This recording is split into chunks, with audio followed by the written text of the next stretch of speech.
या बुलेटिनची सुरुवात आपण एका विशेष बातमीने करतोय। इराण, अमेरिका आणि इस्रायल यांच्या युद्धामुळे देशभरात एलपीजीची टंचाई आता वाढत चाललेली आहे। गॅस सिलेंडर वितरकांच्या कार्यालयाबाहेर लांबच लांब रांगा दिसतायत। गॅस मिळाला नाही तर काय या चिंतेने मात्र सर्वसामान्य धास्तावलेत। एजन्सीवाले म्हणतात 25 सिलेंडर येणार आहेत। मग बाकीचे लोक किती आहेत आता इथं इथपर्यंत 25 होतात। बुकिंग केले तुम्ही? हो, बुकिंग केलेलं आहे। मिळत नाहीये। मिळत नाही म्हणजे आता गाडीच नाहीत ना। मी तर 6 वाजल्यापासून नाही, एक तर मला शुगर बीपीचा त्रास, आता इथं चक्कर यायला आली तर पाणी घेऊन बाटली घेतली पाण्याची, पाणी 3 दिवस झाला गॅस संपला होता। गॅसचा तुटवडा होता म्हणून मी आज नंबर लावला ड्युटीला सुट्टी घेऊन। कामावरून सिलेंडर घेण्यासाठी का चालू आहे? म्हणजे आता आपलं काम सोडायचं आणि या सिलेंडरची वाट बघत बसायचं झालं असं झालं। आता पूर्णपणे ऑनलाईन बुकिंग बंद आहे, पुढची शाश्वती काही नाही म्हणून लोकांनी रांगा लावलेल्या आहे। पब्लिकच गॅसवर बसलेली आहे, गॅस कधी भेटेल हीच अपेक्षा करते। इराण आणि अमेरिका इस्रायलचं युद्ध सुरू होऊन 13 दिवस उलटले। या युद्धाची झळ राज्यातल्या ग्रामीण भागाला बसू लागली आहे। राज्यातील अनेक शहरात एलपीजी सिलेंडरचा तुटवडा असून ग्राहक पहाटेपासून गॅस वितरकांच्या कार्यालयाच्या बाहेर रांगा लावताना दिसतात।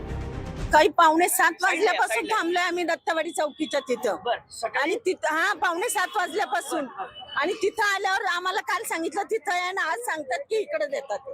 आज 7 वाजल्यापासून आम्ही थांबलोय। परत शाळेला सुट्टी झाली, माझी मी धंद्याची सुट्टी झाली, सकाळपासून 9 वाजल्यापासून वारलं सर। अजून वनातच आहे सर, सकाळपासून चहा नाही, पाणी नाही, धंदा नाही, पाण्याची व्यवस्था पण नाही आहे इकडे, आणि लेडीज साठी व्यवस्था पण नाही आहे। आमची टाकी आता उद्या जर संपली तर मग काय करायचं ना, आम्ही नाही चूल करू शकत नाही, काय करू शकत नाही, गॅस भरून यायलाच पाहिजे। युद्ध सुरू झाल्यानंतर घरगुती सिलेंडर बुकिंगसाठीचा 21 दिवसांचा नियम बदलून 25 दिवसांवर करण्यात आला। मात्र इकडे दापोलीत 45 दिवसानंतर सिलेंडर बुकिंग घेतलं जाणार आहे, त्यामुळे ग्राहक पॅनिक झाल्याचं पाहायला मिळतंय। लोक घरात गॅस शिल्लक असला तरी सुद्धा इकडं अचानक लोक घरातून गॅस भरण्याच्या लाईनला आलेत, आणि इथं एवढी गर्दी आहे की बस सकाळी मी तर 9 वाजल्यापासून लाईनला आहे। आता समजा घरचा पण गॅस संपला तर इथं जर गॅस नाही भेटला तर करायचं का? आपण फ्लॅट मधून काय कुठं चूल पेटवणार नाही, आपल्याला लाकडं बिकडं कुठं भेटणार नाही, म्हणजे परिस्थिती गंभीर आहे सर। हातातली कामं सोडून, ऑफिस बुडून, लेकरा बाळांना घरी सोडून लोक सिलेंडर घेण्यासाठी 8-8 तास रांगा लावतायत। अशा वेळी जर गॅस मिळाला नाही तर वितरक आणि ग्राहकांमध्ये हमरीतुमरीची पाळी येते। 80 नंबर मेरा था, 40 नंबर में खत्म हो जा रहा पूरा माल। अभी हम लोग क्या करेंगे? सुबह से खड़े ले, फ्रॉड हो रहा ज्यादा, गाड़ा पार्सल हो रहा माल यहाँ से। आम्ही सकाळपासून इथं उभं आहे, आम्हाला सिलेंडर भेटलत नाही।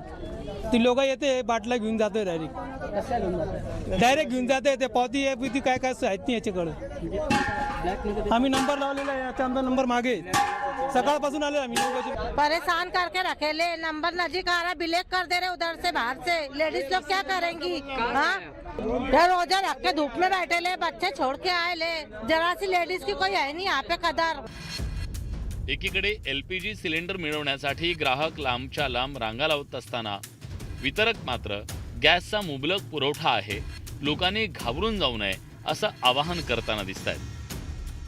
गॅसचा असा तुटवडा झाला, रेग्युलर गॅस येत आहे कंपनीकडनं तो सहकार्य पूर्ण आहे आपल्याला, फक्त कमर्शियल सिलेंडर मध्ये त्यांनी ते रिस्ट्रिक्शन आणलेलं आहे, आणि बुकिंग जी आहे ही 25 दिवसाच्या नंतरच होत आहे। तर ग्राहकांना आमचं तेच आव्हान आहे की त्यांनी बुकिंग करताना 25 दिवसाच्या नंतर बुकिंग करावं, पॅनिक मध्ये येऊन बुकिंग करू नये।